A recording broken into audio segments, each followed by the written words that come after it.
Module 7, Describing Chemical Reactions. Decomposition reactions. We'll begin with learning about decomposition reactions because they are the easiest to figure out what's going to happen with the reactants. In this image, which is figure 7.1 in your text, you can see that a battery is in a solution of water and baking soda. The chemical formula for baking soda is NaHCO3. It's dissolved into water so that the mixture can conduct electricity.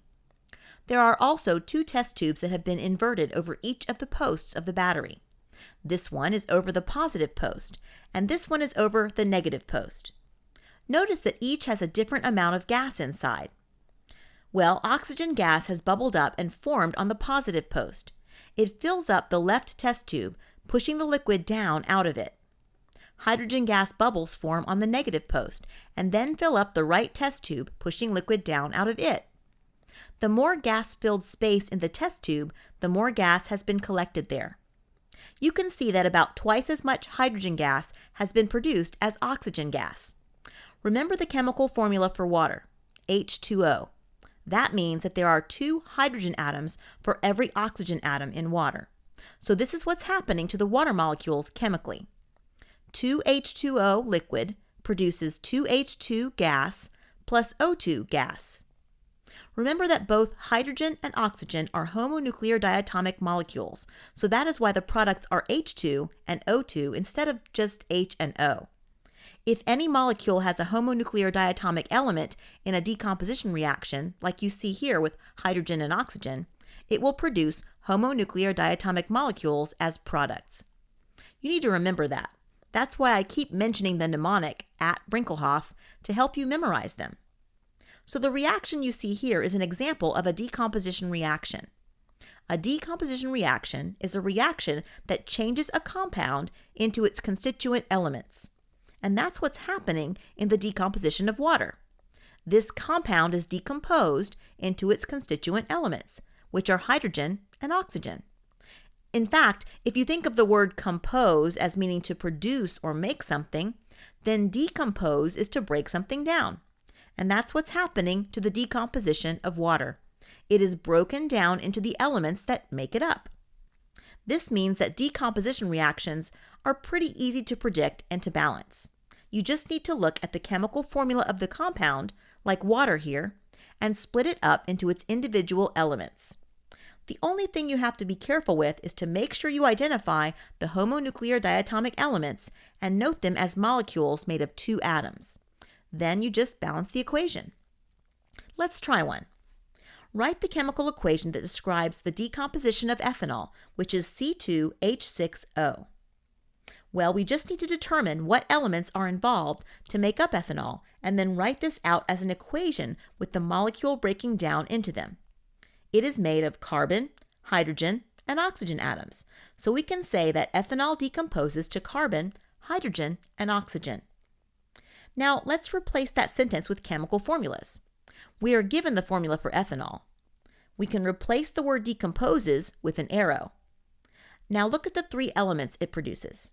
Are any homonuclear diatomics? Yes, hydrogen and oxygen are. So we can write the products as C plus H2 plus O2. Now we just have to balance the equation. There are 2 carbons on the reactant side and 1 on the product side. There are 6 hydrogens on the reactant side and 2 on the product side, and there's 1 oxygen on the reactant side and 2 on the product side. Looking at the carbons, we can add a 2 as a coefficient in front of the carbon on the product side to balance them.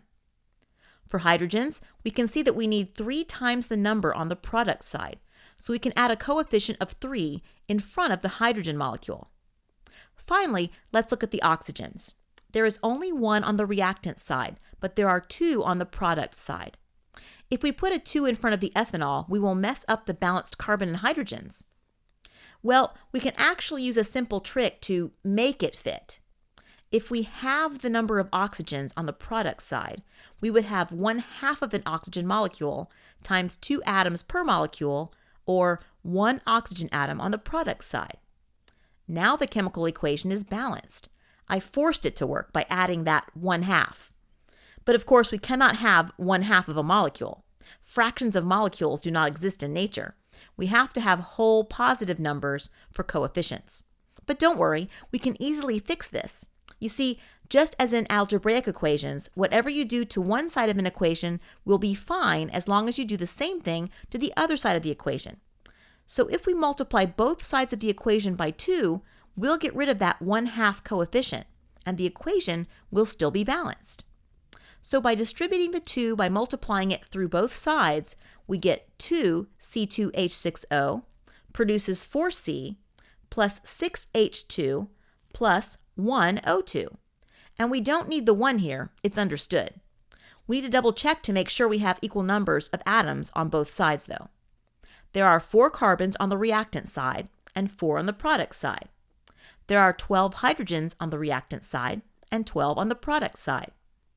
And there are 2 oxygens on the reactant side and 2 on the product side. The equation is balanced. So you can see how we can manipulate chemical equations in the same way we can with mathematical equations. We can add, subtract, multiply, or divide to them as long as we do the same thing to both sides. Now, if you are planning on approaching this original equation another way, maybe by starting with the oxygens first, and then the carbons or the hydrogens, that's okay. There is more than one way to balance an equation. The final answer will always be the same, but the way you get there is not as important. In fact, if you find yourself getting bogged down and cannot seem to balance an equation, it's okay to start over at the beginning with another element. So let's look at the unbalanced equation again. If we begin wanting to balance out oxygens, for example, we would need to put a coefficient in front of the ethanol. But note that it will affect all of the other elements too. So it's always a good idea to scan over the equation to see which atom would be best to start with for balancing.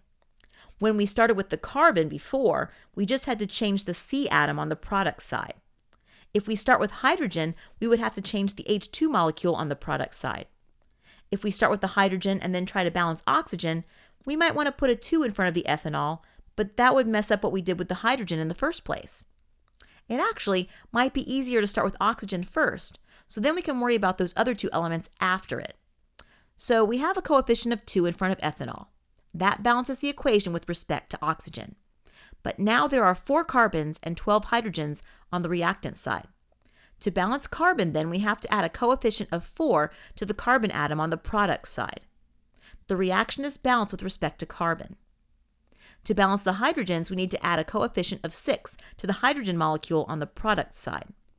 Now the equation is completely balanced and is exactly the same as the equation we balanced when we began by balancing carbon first instead of oxygen. So as long as we get to the correct balance equation, it really doesn't matter how we get there. It's just easier to begin with some elements instead of others. Let's try one more before we leave this section. Write the balanced chemical equation for the decomposition of SiH3F, which is called silyl fluoride.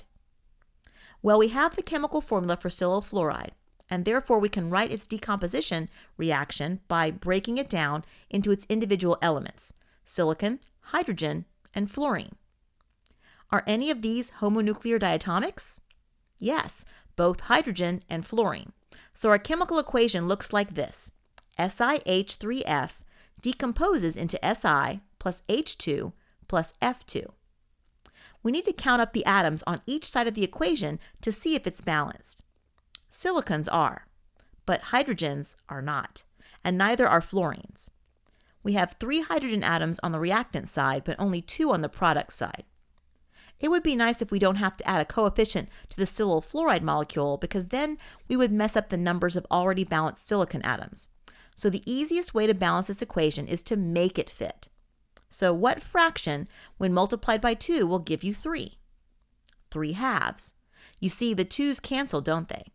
And that gives us 3 hydrogen atoms on both sides. We can balance the fluorine atoms the same way. There's 1 fluorine atom on the reactant side and 2 on the product side, but we don't want to add a coefficient to silyl fluoride. So what fraction times 2 equals 1? 1/2. Now we just have to get rid of the fractional coefficients. Because they both have a 2 in the denominator, if we multiply both sides of the equation by 2, we can eliminate them. We end up with 2SiH3F decomposes to 2Si plus 3H2 plus F2. The last thing we need to do is double check that we are balanced for all the atoms. There are 2 silicons on both sides, there are 6 hydrogens on both sides, and there are 2 fluorines on both sides. This is a balanced decomposition equation. There's one final thing I need to mention regarding decomposition reactions. The definition for these types of reactions you were given is a bit of a narrow one. That's because most chemists consider any reaction with a single reactant and more than one products as a decomposition reaction. The reactant doesn't necessarily have to break apart all the way to its individual elements. Looking at this equation then, calcium carbonate solid produces calcium oxide solid plus carbon dioxide gas. We could consider it as a decomposition reaction because it only has one reactant breaking up into more than one product. So we need to consider these reactions as decomposition reactions too. But for this course, when you are asked to write an equation for a decomposition reaction, you should write the equation for a reaction that produces only elements, like we did in this section. Just be aware that there is a broader description for decomposition reactions.